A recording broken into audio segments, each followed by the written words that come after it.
Shalom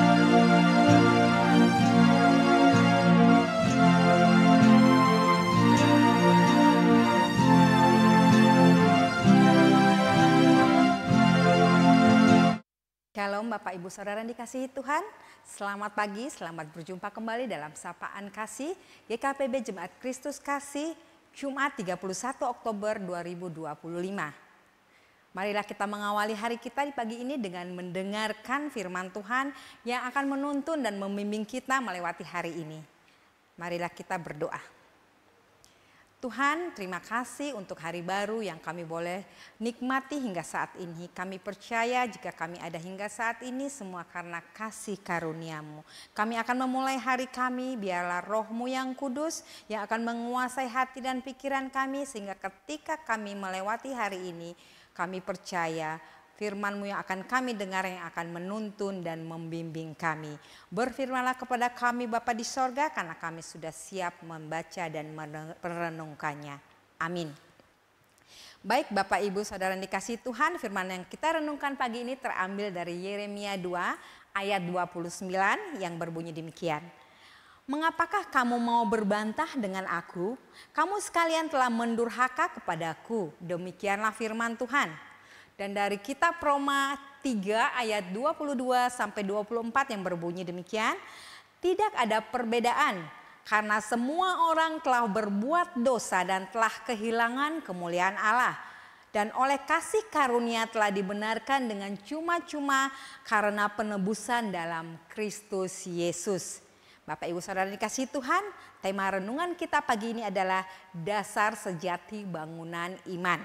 Baik, dalam kitab Yeremia pasal 2 disampaikan Tuhan sedang menegur bangsa Israel yang kita lihat bagaimana mereka telah meninggalkan jalan Tuhan.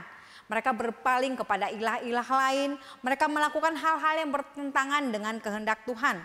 Sikap hidupnya sama sekali tidak mencerminkan kalau bahwa mereka adalah orang-orang yang mengenal Tuhan. Bahkan perbuatan mereka najis, para imam mulai meninggalkan tugas mereka untuk melayani Tuhan. Kita lihat bagaimana bangsa Israel mulai melupakan sang sumber keselamatan yang telah membawa mereka keluar dari tanah Mesir. Melewati gurun panas, gelap gulita, suatu tempat yang bahkan tidak dilewati oleh seorang pun. Sehingga mereka bisa melewati semua itu hingga masuk ke tanah subur yang dijanjikan Tuhan bagi mereka. Apa yang terjadi? Bangsa Israel tetap saja merasa benar. Mereka masih merasa bahwa seolah-olah mereka tidak bersalah. Bahkan mereka mau datang ke hadapan Tuhan, mereka berbantahan dengan Tuhan. Mereka menuntut keadilan yang selayaknya orang yang sudah melakukan hal-hal yang benar atau melakukan kebenaran itu dalam hidup mereka. Padahal mereka sedang melanggar perjanjian kasih dengan Tuhan. Kondisi di atas menggambarkan bagaimana bangsa Israel telah kehilangan iman sejati mereka. Mereka masih berbicara tentang Tuhan, masih menuntut keadilannya, tetapi tidak percaya lagi dan taat kepadanya. Mereka berbantahan dengan Tuhan, merasa bahwa diri mereka lah yang benar. Padahal iman yang sejati justru dimulai dari ketaatan dan kerendahan hati di hadapan Allah. Melalui ayat ini Tuhan menyingkapkan sikap manusia yang sering merasa benar, saudara-saudara, bahkan di hadapan Allah. Kita kadang datang kepadanya bukan untuk bertobat, tetapi kita datang untuk membenarkan diri kita. Kita mempertanyakan mengapa hal-hal buruk terjadi atas hidup kita. Sementara kita sendiri tidak mau hidup setia dan taat pada perintahnya. Tuhan seolah-olah berkata seperti ini. Bagaimana kamu bisa menuntutku padahal hatimu jauh daripadaku. Renungan pagi ini mengajak kita untuk kembali. Melihat hati kita, memeriksa hati kita. Apa yang terjadi dengan diri kita saat ini? Apakah kita mulai jauh dari Tuhan? Apakah yang menjadi dasar dari kehidupan dan pengharapan kita di dunia ini? Di Roma 3 ayat 22 sampai ayat 24 dinyatakan bahwa suatu kebenaran yang paling benar bahwa semua manusia baik dia kaya atau miskin, dia berpangkat atau tidak, baik dia orang jahat atau orang yang baik, semua telah berdosa dan telah kehilangan kemuliaan Allah.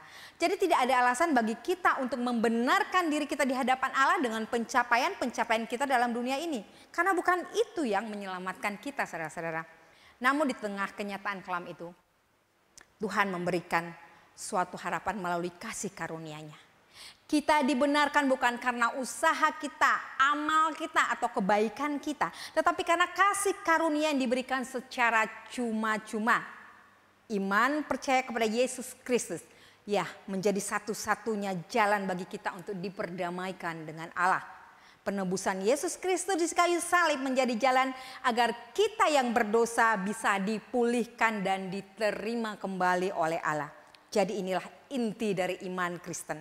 Bahwa keselamatan bukan didapat dari usaha atau upaya manusia, melainkan karena kasih anugerah di dalam iman percaya kita di dalam Yesus Kristus.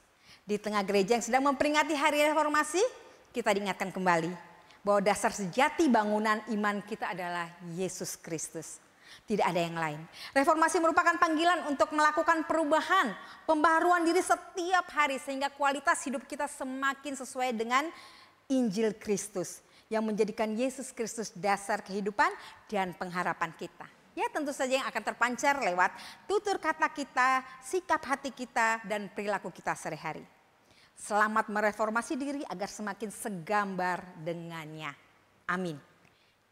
Mari kita aminkan firman ini dengan menaikkan pujian dari PBA 53, Besar Anugerah.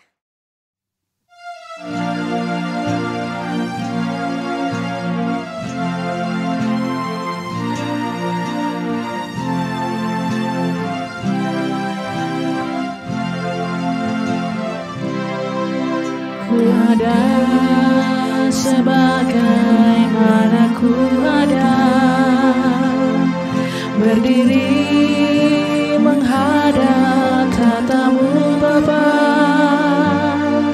semua karena anugerah-Mu yang telah selamatkanku. Ku hidup dalam segala kelimpahan, ku layak untuk melayani Tuhan. Semua karena anugerah-Mu tercurah bagiku. Besar anugerah-Mu, berlimpah kasih-Mu, semakin hari semakin bertambah. Besar anugerah-Mu.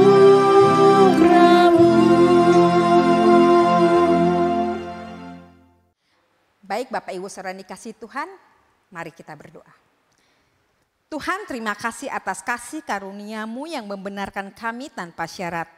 Ampunilah kami ketika kami lupa bahwa keselamatan kami adalah anugerah bukan hasil jerih payah kami. Teguhkanlah iman kami agar kami hidup dalam rasa syukur dan kerendahan hati di hadapan-Mu. Kiranya iman kami nyata lewat tutur kata laku hidup kami, bukan sekedar dalam kata-kata semata. Kami berdoa buat setiap jemaat-Mu Tuhan, diberkatilah dalam memulai usaha pekerjaan dan pendidikan kami hari ini. Tuhan yang berjalan di depan kami, menopang, muatkan dan memberkati kami. Di dalam nama Tuhan Yesus kami sudah berdoa. Amin. Baik Bapak Ibu Saudara, demikianlah sapaan kasih kita pagi ini. Selamat beraktivitas, Tuhan Yesus memberkati.